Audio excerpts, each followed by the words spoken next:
القرآن على جبل لرأيته خاشعا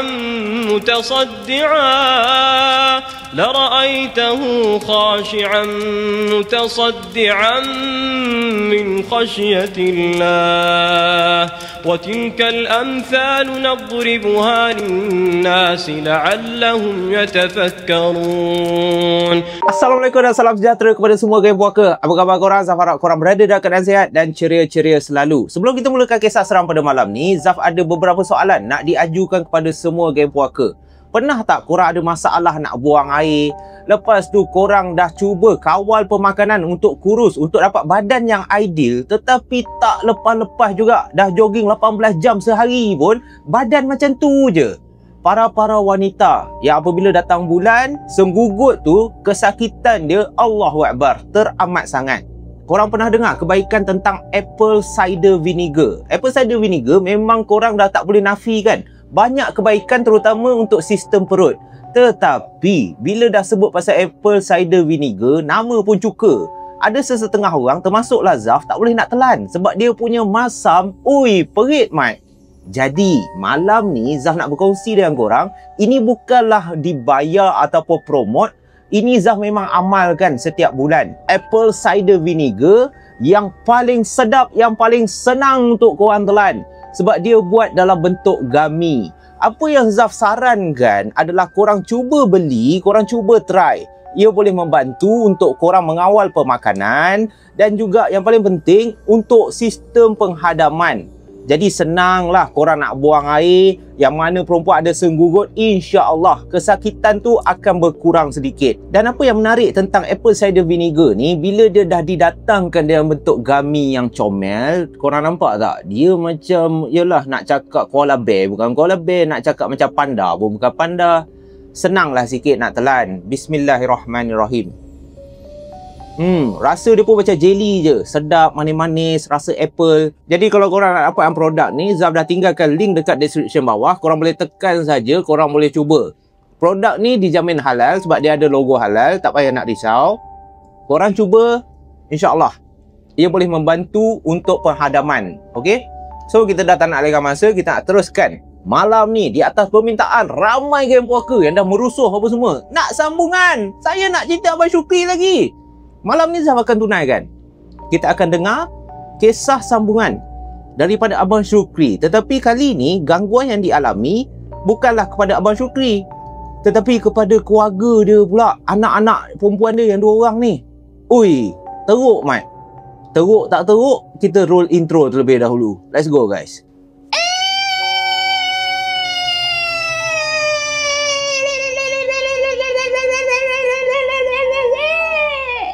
Tua di ujung jalan, Zaf datang, angin berbisik pelan, langkah kaki tak ditahan. Pintu berderi terbuka, bayangan mulai bicara, mata merah menyala, suara hantu terlontar.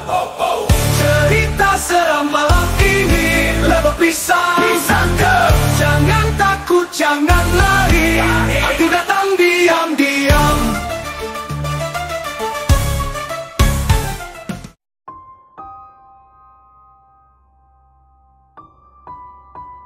Dalam kita mencari rezeki, tidak kiralah apa jua pekerjaan. Memandu forensik, menguruskan jenazah, menguruskan orang mati, ataupun menguruskan mayat. Semua dua ayat lebih kurang sama je. Sebenarnya pekerjaan sama. Tapi apa yang Zaf cuba maksudkan dekat sini, setiap orang mempunyai cabaran yang tersendiri. Apa yang bakal diceritakan pada malam ni bukanlah sambungan, tetapi siri-siri gangguan.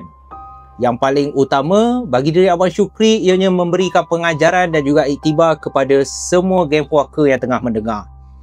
Dengan bacaan Bismillahirrahmanirrahim, mari Zaf bawa korang merasai pengalaman yang dialami oleh Abang Syukri dan juga keluarga Abang Syukri. Pengalaman seram yang bakal diceritakan oleh Abang Syukri dikatakan berlaku sewaktu kedua cahaya mata dia, kedua-dua puteri dalam kehidupan Abang Syukri berusia 8 dan juga 10 tahun. Anak Abang Syukri ni beza 2 tahun. Yang 8 tahun bernama Dini, bukan nama sebenar. Dan yang 10 tahun bernama Dahlia. Dahlia ni kira kakak dia lah. Sepanjang Abang Syukri melakukan pekerjaan memandu van forensik, tidak dinafikan bermacam-macam gangguan yang agak memelikkan. Kita boleh cakap mistik. Tetapi Abang Syukri tak ambil endah. Bagi diri Abang Syukri, itulah salah satu dugaan dan juga cabaran untuk orang-orang yang nak bekerja dalam bidang ni. Abang Syukri perasan, ada satu hari dia pulang daripada kerja macam biasa. Tak ada apa di luar kebiasaan. Dan selalunya Abang Syukri apabila dia pulang saja ke rumah, perkara pertama yang dia akan buat adalah bersihkan diri. Sebab ada kalanya sewaktu tengah bertugas, dia akan melibatkan diri dia dengan mayat. Jadi sebagai orang Islam, kebersihan amat dititik beratkan. Jadi Abang Syukri dia bersihkan diri macam biasa. Dalam pemikiran Abang Syukri, tak ada apa yang akan berlaku. Tetapi pada malam itulah segala-galanya bermula. Menurut Abang Syukri, selepas dia dah bersihkan diri, waktu tu dah pukul 1 suku tengah malam. 1 suku pagi lah. Dia pun tidur. Dia masuk bilik, dia tidur. Dan kedua-dua anak dia ni tidur di bilik berasingan. Tetapi diorang tidur sekali lah. Dini dan Dahlia satu bilik. Tengah tidur-tidur, tak tahu pukul berapa. Kemungkinan dalam pukul 2 nak ke pukul 3 macam tu. Si adik ni, dia buka pintu bilik Abang Syukri dalam keadaan menangis. Dia kejut bapak dia ni. Dia kejut Abang Syukri. Ayah, ayah, bangunlah ayah, bangunlah ayah. Abang Syukri yang bangun, dia terkejut. Sebab itu pertama kali si Dini ni datang dalam keadaan menangis lewat-lewat malam. Abang Syukri tanyalah anak dia, Dini, kenapa ni? Kenapa nangis ni? Nak tidur dengan baba ke? Dini cakap sesuatu yang telah mengejutkan Abang Syukri. Abah, kakak bising. Kakak bising dalam bilik. Abang Syukri tanya, lah kakak tak tidur lagi ke? Kakak kacau adik tidur je. Kakak buat apa?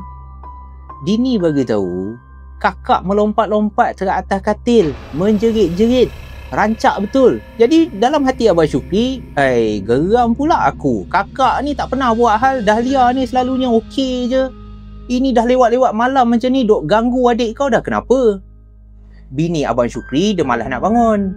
Dia suruhlah Abang Syukri settlekan masalah ni. Sementara bini dia sambung tidur, Abang Syukri pun bawa lah Dini ni pergi ke bilik dia orang. Dalam hati Abang Syukri, dia nak marah lah kakak ni. Dia nak marah Dahlia. Ini dah lewat malam ni, yang melompat-lompat atas katil buat apa? Masuk je dekat dalam bilik. Terkejut Abang Syukri apabila dia dapati Dahlia, anak perempuan dia yang sulung, okey je. Tak ada pun seperti mana yang dikatakan oleh Dini. Dahlia sedang tidur nyenyak dekat atas katil dia. Melihat keadaan yang pelik macam tu, Abang Syukri pun tanyalah Dini, mana ada kakak melompat-lompat? Tu, tengok tu. Kan kakak tengah tidur. Dini dah lah. Kalau Dini takut, Dini tidur dengan baba nak. Dini ni tak ada cakap banyak.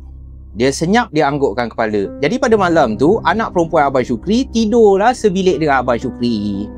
Dan keesokan harinya, Abang Syukri pergi kerja macam biasa. Bila dia pulang balik daripada kerja, kejadian pada malam tu telah pun dilupakan oleh Abang Syukri. Sebab bagi diri dia itu hal kecil. Biasalah, adik dengan kakak ni kadang-kadang ada masanya bergurau tak bertempat. Gaduh tu dah kira perkara biasa di kalangan adik-beradik ni. Abang Syukri sendiri faham perangai anak dia. So malam tu Abang Syukri tidur. Dalam waktu yang lebih kurang sama, pukul 2 ke 3 pagi macam tu, lagi sekali tidur Abang Syukri diganggu. Kali ni bukan diganggu oleh anak dia si Dini. Malam kedua, Dahlia pula datang. Dahlia buka pintu, kejut Abang Syukri. Ayah, ayah, bangunlah ayah. Ayah, bangunlah. Abang Syukri pun bangun. Dah kenapa pula ni Dahlia? Semalam Dini, hari ni Dahlia. Korang ni main-main ke? Kenapa tak tidur ni? Ha? Buat apa malam-malam ni? Kakak dia bagi tahu, si Dahlia ni bagi tahu Abang Syukri, kakak tak boleh tidur lah ya. Adik bising. Adik menyanyi-nyanyi. Abang Syukri dah panas hati. Dah kenapa adik pula tak nak tidur? Dah pagi-pagi ni nak menyanyi apa lagi? Malam yang kedua, Abang Syukri tak nak ganggu bini dia. Abang Syukri sendiri bangun, bawa kakak ni, bawa Dahlia pergi ke bilik dia orang. Nak tegur lah si adik ni, si Dini ni, yang menyanyi-nyanyi pagi-pagi. Buat apa? Kacau kakak tidur. Tapi sama, bila masuk kat dalam bilik, apa yang dikatakan oleh Dahlia, seakan-akan Dahlia ni menipu. Sebab dengan mata Abang Syukri sendiri, dia nampak yang si adik Dini tengah tidur, siap peluk lagi bantal busuk dia. Disebabkan yang tegur pada malam tu kakak dah berusia 10 tahun, dah agak besar. Abang Syukri pun cakap lah kat kakak, kakak jangan macam ni, dah pagi-pagi macam ni, kacau baba tidur, reka cerita. Kan adiknya tidur tu, mana ada adik menyanyi-nyanyi. Tapi Dahlia nafikan. Dahlia cakap adik tipu, tadi adik menyanyi-nyanyi bah. Dahlia sendiri nampak lah, dia kacau Dahlia tidur. Abang Syukri dah malas nak layan. Bagi diri Abang Syukri ni, kalau aku layan ni, rehat aku tak cukup ni. So dia cakap lah dekat Dahlia, dah tak apa, Dahlia pergi sambung tidur. Kalau adik bising lagi, adik bangun, dia kacau kakak, nanti abah tegur. Dan itu saja yang terjadi. Abang Syukri pun masuk kat dalam bilik dia. Sampai ke pagi, tak ada lagi laporan, tak ada lagi gangguan daripada kedua anak dia ni. Dan Abang Syukri jalani kehidupan macam biasa, lebih kurang seminggu ke 2 minggu macam tu. Abang Syukri dalam kepala otak dia masih positif. Kemungkinan disebabkan Abang Syukri dah terbiasa dalam perkara-perkara mistik. Pekerjaan Abang Syukri pun bukanlah sesuatu yang mudah, melibatkan mangsa-mangsa ataupun benda-benda yang ngeri. So Abang Syukri dia tak adalah terlintas dalam kepala dia, ini adalah sesuatu yang pelik. Selang 2-3 minggu, satu lagi kejadian. Dan kali ini telah membuatkan Abang Syukri dah rasa tak sedap hati. Sebab adalah satu malam, sewaktu Abang Syukri bangun, dia nak pergi ke dapur. Abang Syukri tekak dia haus, dia rasa nak minum air. So Abang Syukri pun keluar daripada bilik dia. Bilik dia berada di tingkat atas. Rumah Abang Syukri 2 tingkat. Dia turun ke bawah pergi ke dapur. Dan sewaktu Abang Syukri pergi ke dapur, dia perasan yang salah seorang anak dia, si kakak ni, Dahlia ni, tengah minum air dekat dapur. Dahlia ni ambil cawan, dia tengah tekan kowe. Lepas tu dia bawa cawan tu pergi ke arah tingkap sambil memandang keluar rumah. Dekat depan tingkap Dahlia ni minum air. Abang Syukri yang nampak anak perempuan dia minum air dekat depan tingkap, memandang keluar. Bagi diri Abang Syukri itu adalah sesuatu yang pelik. Dah kenapa pula pagi-pagi ni kau nak minum air sambil nak perhatikan bahagian luar rumah? Kau minum air, lepas tu kau pergilah sambung tidur. Abang Syukri pun tegurlah Dahlia. Dahlia, minum air kat sini. Dah kenapa yang pandang kat tingkap tu? Ada apa kat luar? Anak dia tak endah kan? Tak balas balik apa yang dikatakan oleh Abang Syukri. Tak pandang pun Abang Syukri. Seakan-akan Dahlia ni, dia buat bapak dia ni macam tak wujud je. Lepas Dahlia dah habis minum, Abang Syukri nampak, Abang Syukri tengok je tau. Dahlia ni letak balik cawan dekat atas sinki. Dia terus naik atas, masuk ke bilik tidur. Tak endah ke Abang Syukri? Tak apa lagi. Abang Syukri walaupun panas hati, bagi diri dia, wah, kau kurang ajar dengan aku ni. Aku ni bapak kau. Kau buat macam tak nampak je. Kau buat aku ni macam tak wujud je Hei, siap kau esok. Dia pun sambung minum air. Lepas Abang Syukri dah minum air, dia pun sambung tidur. Keesokan paginya, Abang Syukri pun tegurlah si Dahlia. Dahlia, lain kali kalau Baba cakap dengan Dahlia, jangan buat tak endah. Jangan buat macam Baba tak wujud. Dahlia hanya menganggukkan kepala. Dahlia minta maaf dekat bapak dia. Maaflah ayah. Dahlia tak perasan ayah tegur Dahlia. Abang Syukri dia ni lembut hati. Dia tak nak lah benda tu keruhkan keadaan. Dia pun tak suka nak marah anak-anak dia. Janji anak dia faham, okey lah. So benda tu habis dekat situ.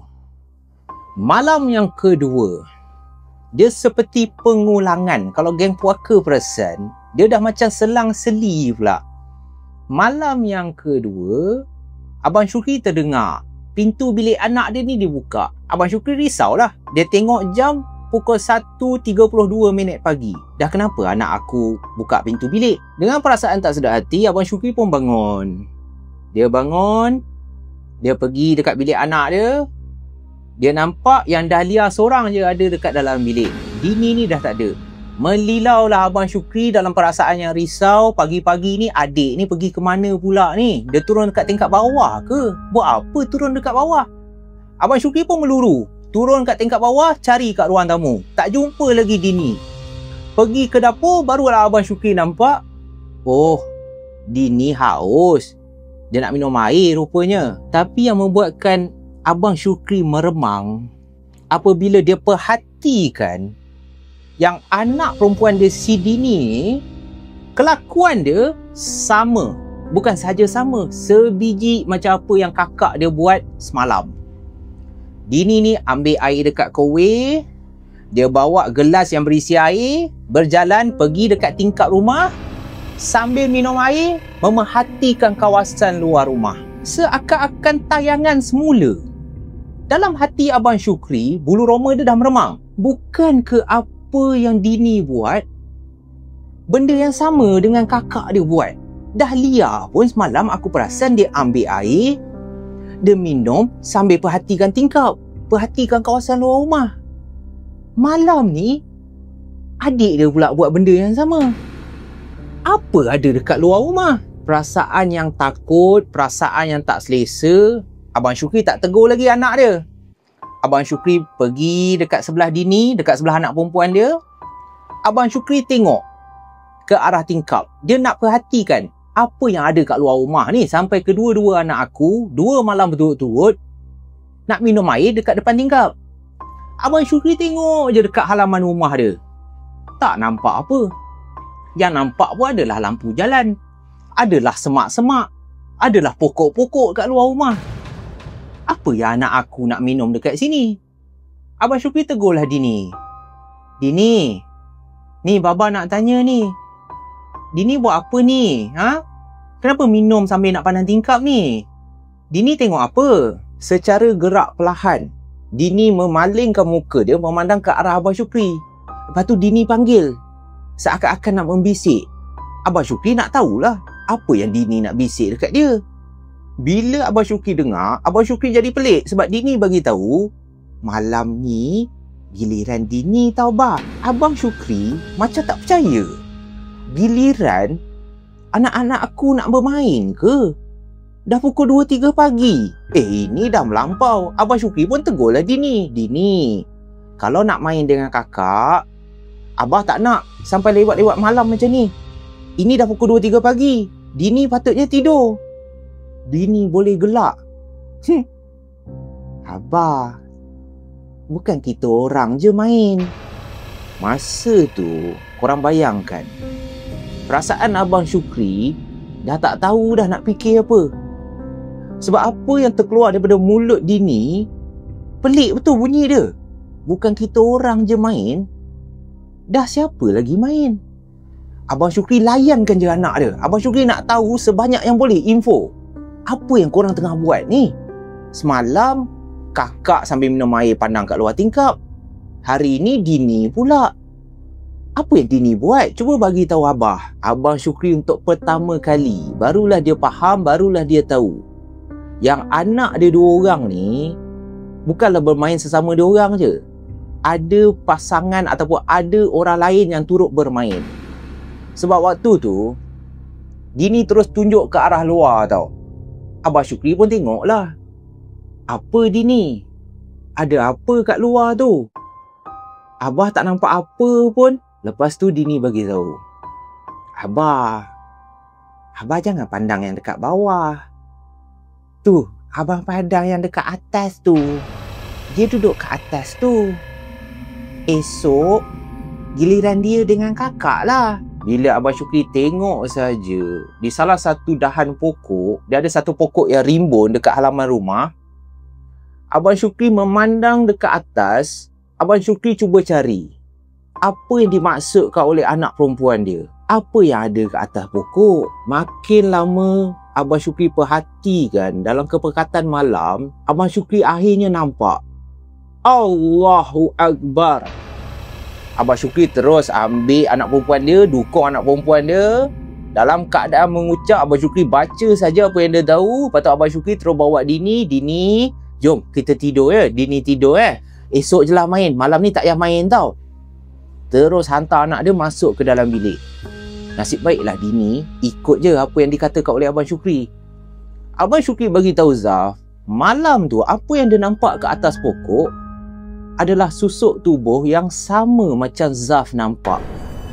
Zaf nampak budak kecil duduk kat ruang tamu. Itulah apa yang Abang Syukri nampak. Ada seorang budak lelaki yang usia budak lelaki ni lebih kurang Dini je. Mungkin 8 ke 7 tahun. Duduk mencangkum ke atas pokok.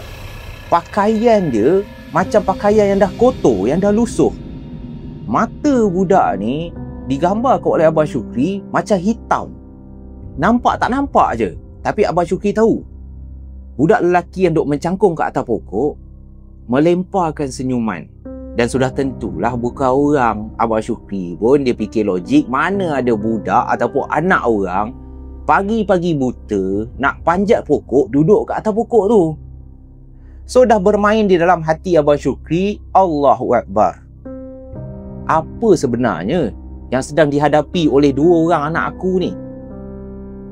Zaf ada tanya Abang Syukri, bang, sepanjang gangguan yang dialami oleh keluarga abang, isteri abang tak ada apa-apa ke? Isteri abang tak tahu ke ada benda yang pelik terhadap anak-anak abang? Abang Syukri terus cakap dekat Zaf, relax dulu Zaf. Itu baru permulaan. Okey, kalau Zaf nak tahu apa pula yang dialami oleh orang rumah abang, oleh bini abang, abang boleh kongsikan. Abang Syukri nak semua geng puaka tahu yang Abang Syukri ni dia ada satu minat. Kalau dia tak bekerja sebagai pemandu van forensik, cara Abang Syukri nak luangkan masa bersama bini dan juga anak-anak dia, Abang Syukri ni suka menonton cerita-cerita filem-filem hantu, filem-filem seram. Kalau tak seram, tak melibatkan hantu pun, kes-kes pembunuhan, tak boleh buat apa. Ianya macam dah sebati dalam diri Abang Syukri. Bini Abang Syukri pun mempunyai minat yang lebih kurang sama. Walaupun bini Abang Syukri ni merupakan suri rumah sepenuh masa. So adalah satu malam, Abang Syukri cakap dia tak bekerja. So dia nak spend time, dia nak luangkan masa bersama bini dan anak-anak menonton satu cerita hantu yang dah lama Abang Syukri nak tengok. Segala makanan, jajan semua dah disediakan. Air Coke, air Pepsi, air oren, ayam goreng apa semua dah letak kat atas meja. Abang Syukri duduk kat ruang tamu. Bini dia duduk sebelah. Anak perempuan Abang Syukri, si Dini ni tadi, duduk di pangkuan Abang Syukri. Baru je cerita nak mula, bini Abang Syukri cakap, kakak mana? Kakak kat mana? Dini, Dahlia mana? Bini Abang Syukri tanya si adik ni. Dini cakap, kakak kat atas. Kakak tak nak tengok TV sama. Abang Syukri rasa, dah kenapa kakak ni pergi duduk seorang-seorang kat atas? Abang Syukri pun cakap lah kat bini dia, awak pergi panggil kakak tu. Saya nak dia turun, tengok sekali. Buat apa seorang-seorang kat atas? Bini Abang Syukri pun naik. Ini apa yang diceritakan oleh bini Abang Syukri. Dia naik kat tingkat atas, pergi ke dalam bilik Dahlia. Bini dia buka pintu. Bini dia nampak bilik anak dia ni gelap. Yang ada pun adalah cahaya daripada lampu bilik tidur. Dekat atas meja tu dia ada satu lampu kecil, macam kat belakang ni lah lebih kurang. Itu je cahaya yang ada kat dalam bilik anak perempuan dia. Dahlia pula tengah duduk kat tengah-tengah bilik, dekat atas lantai tu, kat atas kapet. Melihat bilik tu gelap, bini dia terkejut lah. Bini Abang Syukri pun buka lampu. Terus marah si kakak. Dahlia, buat apa duduk dalam sorang-sorang? Dahlia, buat apa ni? Bergelap-gelap dekat dalam bilik sorang-sorang ni. Pergi turun bawah. Semua orang nak tengok TV duduk sorang-sorang kat bawah. Dahlia buat apa duduk dalam gelap ni? Sorang-sorang kat dalam bilik ni buat apa? Pergi turun bawah. Orang semua nak tengok, nak spend time semua. Dahlia buat apa duduk dalam bilik gelap macam ni? Sorang-sorang ni buat apa? Baba dan mama semua nak tengok TV tu kat bawah. Kesian adik sorang-sorang. Dahlia pandang je mak dia. Waktu tu, menurut bini Abang Syukri, pandangan anak perempuan dia cukup berbeza. Seakan-akan Dahlia ni tak ada apa-apa perasaan. Dia dapat rasa macam ada benda yang tak kena dengan Dahlia. Sebab selepas Dahlia memandang tepat ke arah muka mak dia, Dahlia cakap, "Mama, tutup lampu." Dia tak suka lampu terpasang. Dia, bini Abang Syukri, tengok sekeliling. "Engkau ada kawan ke kat dalam ni? Ha? Engkau kecil lagi, kau dah berani bawa anak orang masuk kat dalam rumah ni ke apa?" Melihat di sekeliling dalam bilik tu, bini Abang Syukri nampak Dahlia seorang je ada kat dalam bilik ni. So bini dia pun tegur lah si anak ni. "Dahlia merepek apa ni? Dia tu siapa? Ha? Tak payah nak merepek macam ni boleh? Jom ikut mama, turun bawah. Jangan sampai baba naik." Lagi sekali, anak perempuan Abang Syukri tak berganjak. Dia duduk dalam posisi yang sama. Dan Dahlia ulang ayat yang sama. "Mama boleh tutup lampu." Dia tak suka duduk kat tempat terang. Dia suka kat tempat gelap. Bini Abang Syukri dah mula naik marah. "Engkau macam mencabar aku Dalam kau tak nak dengar cakap aku. Aku tanya engkau, dia tu siapa? Engkau tak jawab. Engkau suruh pula aku jangan buka lampu. Aku ni mak kau. Oh, kau nak duduk dalam gelap sangat? Baik. Dia tak suka tempat terang. Okey? Aku tutup lampu. Aku nak tengok dia tu siapa. Seronok sangat ke duduk kat tempat gelap?" Bini Abang Syukri pun tutup lampu. Bila tutup lampu bilik, cahaya yang ada seperti mana yang Zaf katakan tadi adalah cahaya daripada lampu tidur yang macam kat belakang ni. So dalam bilik tu sama-sama sahaja. Bila lampu dah padam, bini Abang Syukri pun perhatikan apa yang bakal Dahlia ni buat. Dia nampak Dahlia duduk je, tak ada buat apa pun. Tak ada bercakap, termenung seorang diri. Dan sebelum bini Abang Syukri nak turun ke bawah, dia nak bagi tahu Abang Syukri yang Dahlia ni dah mula pandai melawan. Waktu itulah bini Abang Syukri punyalah takut, teramat terkejut. Barulah bini Abang Syukri faham yang anak dia Dahlia tak seorang diri kat dalam bilik. Bini Abang Syukri ternampak imbasan bayang-bayang Dahlia dekat dinding. Apabila lampu bilik ni terkena badan Dahlia, dekat dinding adalah bayang-bayang anak perempuan dia, si Dahlia. Tapi yang mengejutkan bini kepada Abang Syukri, apabila dia dapati dekat dinding bukan ada satu je bayang-bayang, bukan ada bayang-bayang Dahlia je. Ada lagi satu bayang-bayang seperti seorang budak lelaki tengah duduk di sebelah Dahlia, tengah duduk dekat sebelah anak dia orang ni. Bini dia tak boleh nak cakap apa. Terkejut. Seluruh badan jadi kaku. Beberapa kali bini Abang Syukri panggil Dahlia. "Dahlia, Dahlia, ikut mama. Kita turun bawah, kita turun bawah." Dahlia tak berganjak. Dahlia hanya duduk sahaja. Dan bayang-bayang masih ada dua. Disebabkan dah terlalu takut, bini dia dah tak tahu nak buat apa. Bini Abang Syukri pun bergegas lari ke bawah sebab dia nak bagi tahu Abang Syukri keadaan Dahlia yang agak pelik dan menakutkan. Dan waktu bini dia bagi tahu Abang Syukri apa yang dia alami kat atas, Abang Syukri pun cakap, "Awak dengan Dini duduk kat bawah, awak jaga Dini. Jangan risau. Saya pergi tengok apa yang Dahlia buat." Bila Abang Syukri naik, Abang Syukri nampak yang Dahlia ni dah pasang lampu bilik. Abang Syukri pun tegur lah. "Tadi mama beritahu Dahlia nak duduk dalam gelap. Kenapa nak duduk dalam gelap?" Dahlia senyum pandang Abang Syukri. "Tak ada. Mana ada apa?" Abang Syukri jadi panas hati. Takkanlah mak kau nak menipu. Takkanlah bini aku nak menipu aku. Siapa ajar kau ni? Siapa ajar Dahlia menipu ni? Mama banyak kali panggil Dahlia, suruh turun bawah. Dahlia tak nak.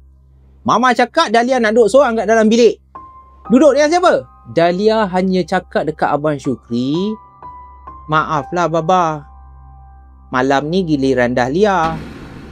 Esok giliran Dini." Abang Syukri tergamam bila dia dengar yang si kakak Dahlia ni cakap macam tu, Abang Syukri tak boleh nak fikir, dia tak boleh nak cakap apa-apa. Seakan-akan dalam otak dia ni kosong. Apa yang tengah jadi ni? Giliran apa pula ni? Engkau dengan adik kau ada merancang apa benda ni? Malam tu habis macam tu. Dan bermulalah perbincangan di antara Abang Syukri dan juga bini dia. Dua-dua dah risau. Apa yang kita kena buat ni? Kenapa anak kita macam ni? Kenapa diorang suka buat benda yang berulang-ulang? Betul ke ada gangguan mistik kat dalam rumah ni yang dah kacau anak-anak kita? Bini Abang Syukri tak yakin, Abang Syukri pun tak yakin. Dan masa tu Abang Syukri ada mencadangkan kat bini dia. Nak tak kita bawa anak kita dua orang ni pergi jumpa perawat? Tapi bini Abang Syukri cakap, tak payahlah bang. Anak kita pun kecil lagi. Kita cubalah buat apa yang patut. Kita baca Quran ke. InsyaAllah saya rasa tak ada apa-apa. Abang Syukri ikut kan. Bagi diri Abang Syukri, selagi bini dia rasa selamat, Abang Syukri tak nak melawan. Abang Syukri ni suami misali, bagus. Dia ikut je cakap bini dia. Mungkin ikut, mungkin takut lah. Antara dua lah Abang Syukri cakap kan. Kadang-kadang lelaki ni, kita bukannya takut kat bini, tapi bini tu menakutkan. Amboi, pandai bergurau lah Abang Syukri ni. Okey, kita sambung cerita. Abang Syukri yang bertugas sebagai pemandu van forensik, ada kalanya dia akan pulang ke rumah lewat malam. Kadang-kadang dah lewat pagi, pukul 2-3 pagi. Dan disebabkan Abang Syukri kadang-kadang dia balik lewat pagi, bila dia masuk ke dalam rumah untuk dia bersihkan diri apa semua, dia perasan setiap kali dia pulang ke rumah, kerusi meja makan, ada 4 kerusi meja makan. Semua kerusi tu tersusun secara sebaris dekat tepi tingkap. Kerusi meja makan dalam keadaan sebaris, disusun menghala ke tingkap luar. Betul-betul dekat tingkap rumah Abang Syukri. Sekali tu tak apalah. Abang Syukri fikir, malam tadi bini aku duk sapu-sapu ruang tamu ni kot. Dia alih kerusi ni, dia lupa nak letak kat tempat asal. Lantaklah. Malam yang kedua, benda yang sama terjadi. Keempat-empat kerusi meja makan dalam keadaan sebaris diletakkan di tepi tingkap rumah Abang Syukri. Kiranya kerusi tu sebaris menghadap ke arah tingkap. Semalam tu mungkinlah bini aku duk sapu-sapu ruang tamu. Dia alihkan kerusi ni letak kat situ. Tapi takkanlah malam ni pun bini aku cuci juga rumah. Takkanlah dia lupa nak letak kerusi meja makan tu dekat posisi yang asal. Dah 2-3 kali berulang, Abang Syukri pun tanyalah bini dia, "Yang, awak ni dah nyanyok ke?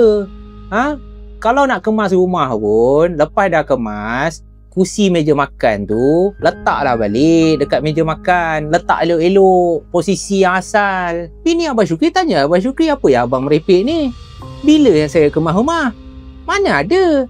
Abang Syukri bagi tahu, "Dah beberapa kali dah. Bila saya pulang je kat rumah, bila saya balik je, saya nampak kerusi tu cantik tu susun kat tepi tingkap tu. Takkan awak tak buat?" Bini Abang Syukri menggelenggang kepala. Abang Syukri tahu, kalau bukan bini dia, siapa lagi? Ini mesti kerja Dahlia dan juga Dini. Oh, dah pandai main-main, alih-alih kerusi pula. Abang Syukri tanya kedua-dua anak perempuan dia, "Panggillah, sini. Dahlia, Dini, sini. Di depan bapa." Dalam keadaan yang serius, Abang Dini tanya, "Korang ada main kerusi ke? Alih-alih ni? Siapa yang ajak alih-alih kerusi ni?" Dua-dua anak perempuan dia senyap. Abang Syukri jadi tak puas hati. Sebab bagi diri Abang Syukri, kalau aku tanya, kau cakap lah. Kau jangan senyap. Abang Syukri tanya lagi, "Dahlia, Baba tanya ni, jawab. Korang pergi main kerusi ke? Dah banyak kali dah Baba perasan kerusi ada kat tepi tingkap tu." Dahlia bagi tahu, "Baba, minta maaf lah. Dia yang ajak main.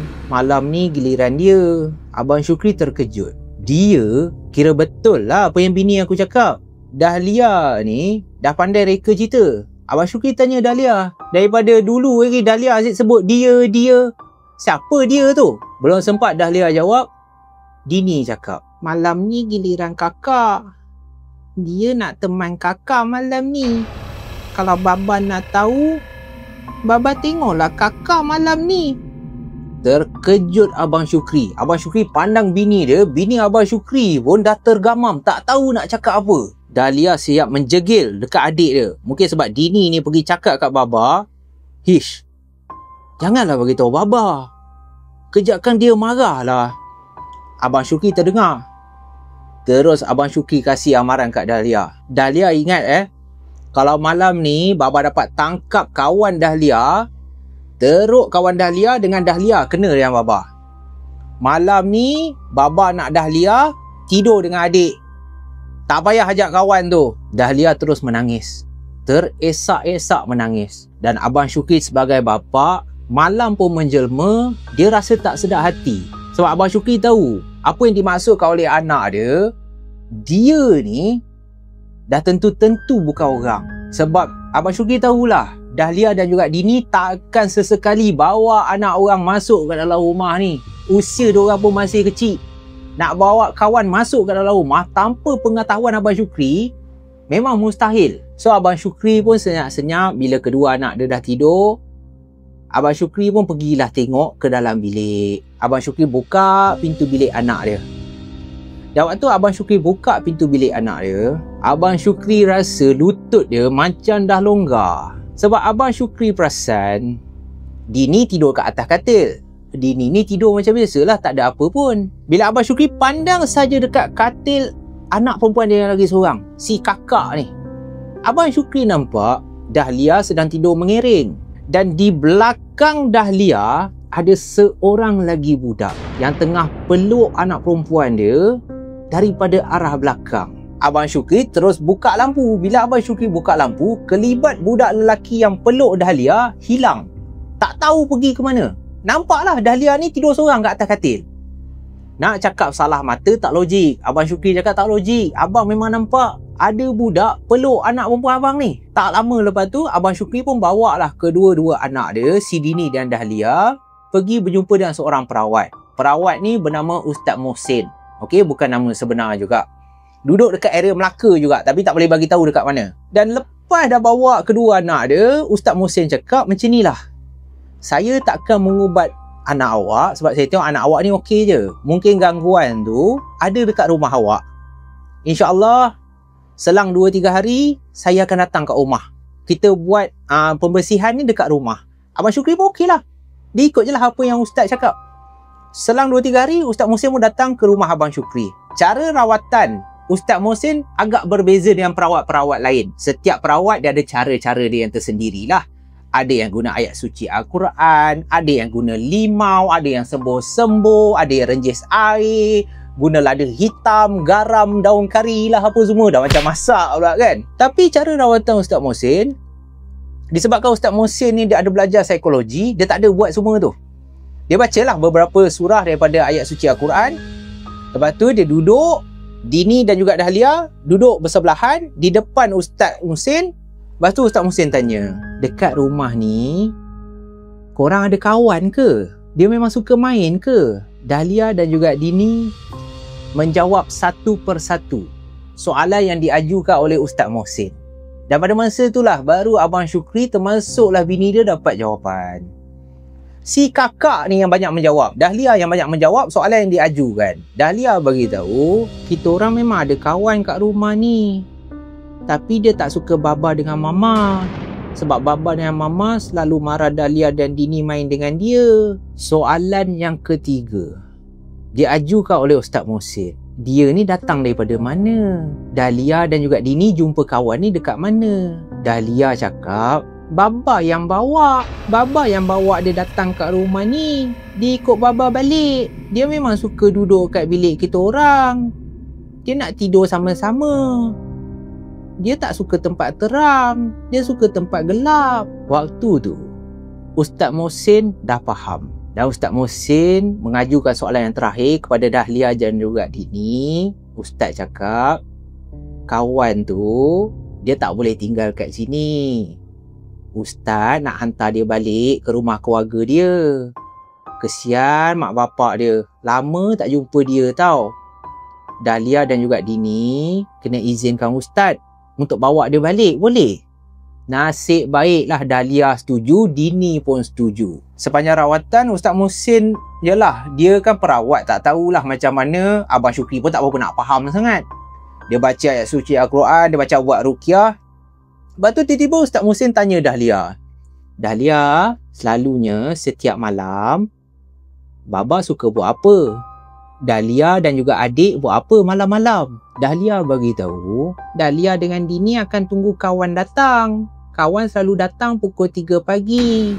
Dia akan ajak kita orang main lari-lari, main nyorok-nyorok. Baba suka tengok cerita seram malam-malam. Masa tu je, kawan suka sangat dengan Baba.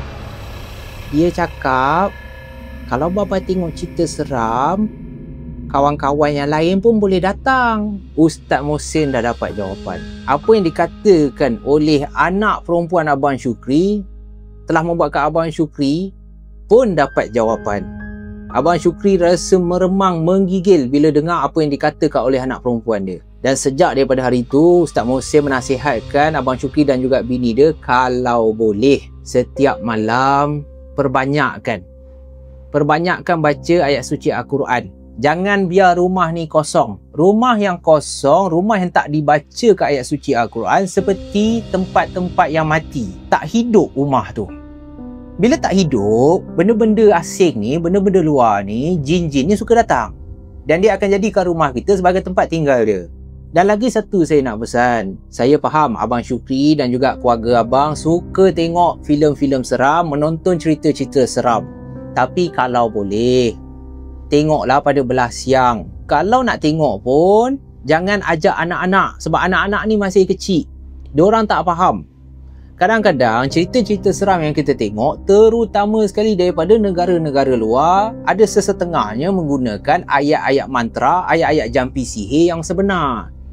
Dan anak-anak ni lah yang hijab mata diorang ni masih nipis, kekuatan diri diorang, rohani diorang ni masih lemah, senang terlekat dengan benda-benda ni.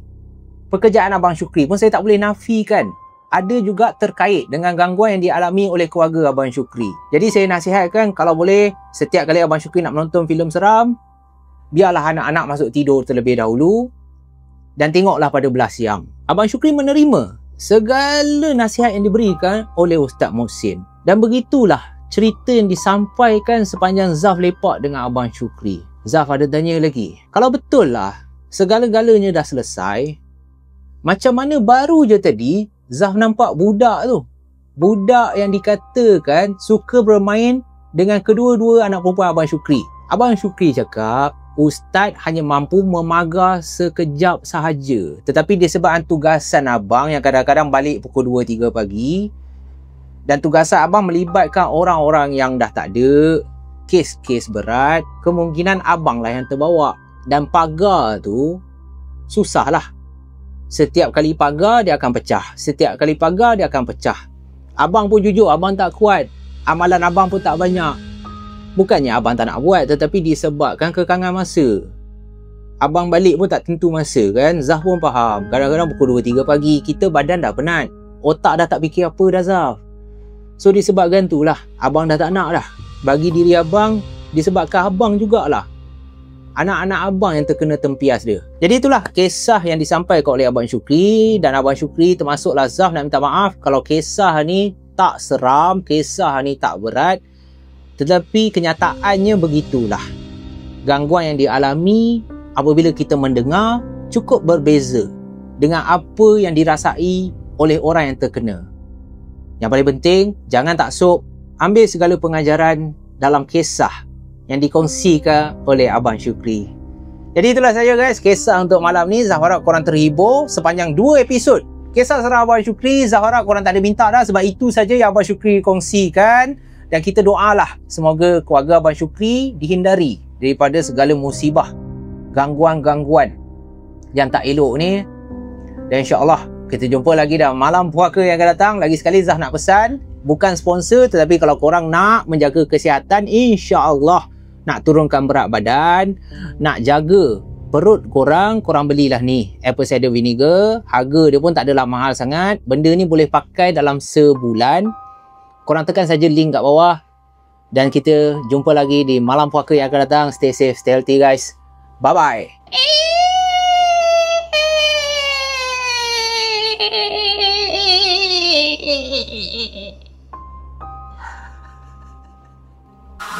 Tua di ujung jalan, Zaf datang, angin berbisik pelan, langkah kaki tak ditahan, itu berderi terbuka.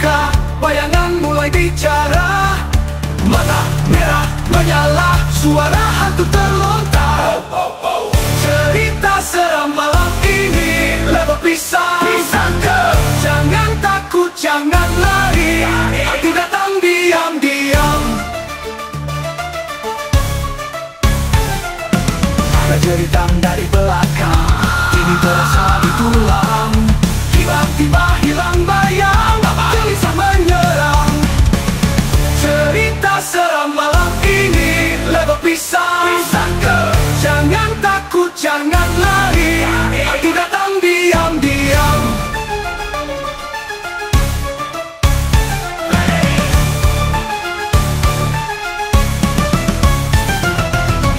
Angan terus berputar, suasana makin mencekam. Rasakan seram menyebar, detak jantung tak terpendam. Level pisang.